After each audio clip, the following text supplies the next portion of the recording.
ஓம் சக்தி. அன்பு குழந்தையே, தயாராக இருக்கிறாயா?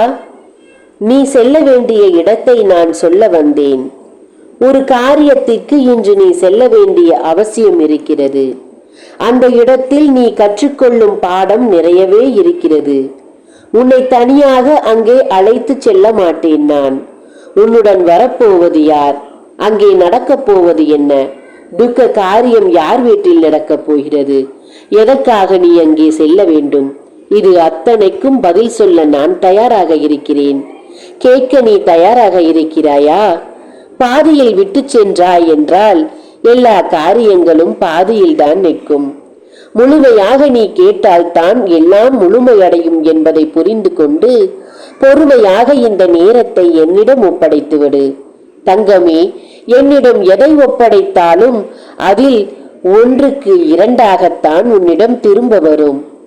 ஒரு பங்கு எனக்கு எதை நீ கொடுத்தாலும் அதை 2ஆக திருப்பித் தருவேன். அது எதுவாக இருந்தாலும் சரி என் பிள்ளையே. உன் தாய் நான் இருக்கும் வரை எதற்கும் கவலைப்படாதே. அன்பு பிள்ளையே, இன்று நீ ஒரு இடத்திற்கு செல்ல வேண்டும். ஒரு வீட்டில் இன்று ஒரு துக்க காரியம் நடக்கப் போகிறது. அந்த வீட்டிற்கு நீ அவசியம் செல்ல வேண்டும். ஏனென்றால் அது உன் நெருங்கிய உறவாக இருக்கும் வீட்டிற்குத்தான் செல்ல போகிறாய். அங்கு நடக்கப் போகும் காரியம் என்ன? அந்த காரியத்தில் ஏன் நீ கலந்து கொள்ள வேண்டும்? அங்கு உனக்கென்ன பாடம் இருக்க போகிறது? உனக்கு நெருக்கமான ஒரு வீட்டிற்குத்தான் இன்று செல்ல போகிறாய். அந்த வீட்டில் நடக்கப் போகும் ஒரு துக்க காரியத்தில் கலந்து கொள்ள போகிறாய். அந்த வீட்டில் என்னதான் நடக்கிறது என்பதை பற்றி முழுமையாக புரிந்து கொள்ள போகிறாய். உன்னை நான் தனியாக அனுப்ப மாட்டேன். உன்னோடு வருவது நானாகத்தான் இருப்பேன். உன் அருகில் நிற்பேன். அங்கு நீ என்ன தெரிந்து கொள்கிறாய் என்பதை நானும் தெரிந்து கொள்ளப் போகிறேன். அங்கு என்ன பாடத்தை கற்றுக்கொள்ளப் போகிறாய் என்பதை நானும் அருகில் நின்று கற்றுக்கொள்ளப் போகிறேன். புரியவில்லையா? குழப்பமாக இருக்கிறதா? தெளிவாக தெரிந்து கொள்வாய் என்று. தங்கமே, வாழ்க்கையில் எத்தனை பிரச்சனைகளை சுமந்து கொண்டிருக்கிறேன் என்று, இந்த வாழ்வே வேண்டாம் என்று, இந்த வாழ்வை துறந்தாலாவது நான் நிம்மதியாக இருப்பேனா என்று பல முறை என்னிடம் கேட்டிருக்கிறாய். உன் வலிகளை தாங்க முடியாமல், உன் வேதனைகளை தாங்க முடியாமல், உன் வறுமைகளை தாங்க முடியாமல் என்ன செய்வது என்று புலம்பிக் கொண்டே இருக்கிறாய். உன்னுடைய வழிகளில் எத்தனையோ வழிகளை நான் அனுப்பினாலும் உன் கண்களை மறைத்து விடுகிறது உன் கண்ணீர். பின்பு எப்படி உனக்கு வழிகள் கிடைக்கும்? எப்படி உன் வாழ்க்கையை நீ மாற்றிக்கொள்வாய்? உன்னிடத்தில் இருக்கும் துக்கத்தை எப்படி நீ சந்தோஷமாக மாற்றுவாய்? உன்னிடத்தில் இருக்கும் வறுமையை எப்படி நீ செழிப்பாக்குவாய்? கண்ணீரை துடைத்தால் தானே உன் எதிரே இருப்பது உனக்கு புரியும். நான் உனக்காக என்னதான் செய்தாலும் உன் கண்ணீரால் மறைத்து அந்த புறம் சென்று விடுகிறாய்.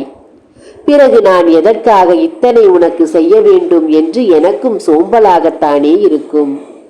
இது அத்தனைக்கும் உனக்கு பாடம் கற்பிக்க வேண்டும் என்றுதான் இன்று இந்த வீட்டிற்கு உன்னை அழைத்து செல்கிறேன். யார் யார் எத்தனை வேதனைப்படுகிறார்கள், யார் யார் வீட்டில் எத்தனை துன்பங்கள் இருக்கிறது என்பதை நீ பார்த்தால்தான் உனக்கு புத்திமதிகள் வரும் என்றுதான் இன்று இந்த இடத்திற்கு அழைத்து செல்கிறேன். அப்போதுதான் உனக்கு புரியும், நீ படும் பாடுகள் எல்லாம் ஒன்றுமே இல்லை என்பது உனக்கு புரியும். மற்றவர்கள் எத்தனை வருத்தத்தோடு வாழ்ந்து வருகிறார்கள், எத்தனை பெரிய பிரச்சனைகளை சுமந்து வருகிறார்கள், எத்தனை வியாதிகளை கொண்டிருக்கிறார்கள் என்பது அத்தனையும் உனக்கு புரிய வைக்கத்தான் என்று அந்த வீட்டிற்கு உன்னை அழைத்து செல்ல போகிறேன். இன்று முழுமையாக தெளிவடை போகிறாய். உன் வாழ்க்கையில் எல்லாம் தெளிவடையும். நடப்பது எல்லாம் நல்லதாக மாற்றிக் கொடுக்கத்தான் அந்த இடத்திற்கு உன்னை அழைத்து செல்கிறேன். இன்றோடு கர்மங்கள் அனைத்தும் தொலைந்து அத்தனை நல்லதையும் நீ பெற வேண்டும் என்று ஆசைப்பட்டால் உன்னிடம் இருக்கும் தடைகளை அகற்றி போட உன் அன்னையின் கைகளில் காணிக்கை கொடு. காணிக்கை கேட்கிறேன் என்று வருத்தப்படாதே பிள்ளையே.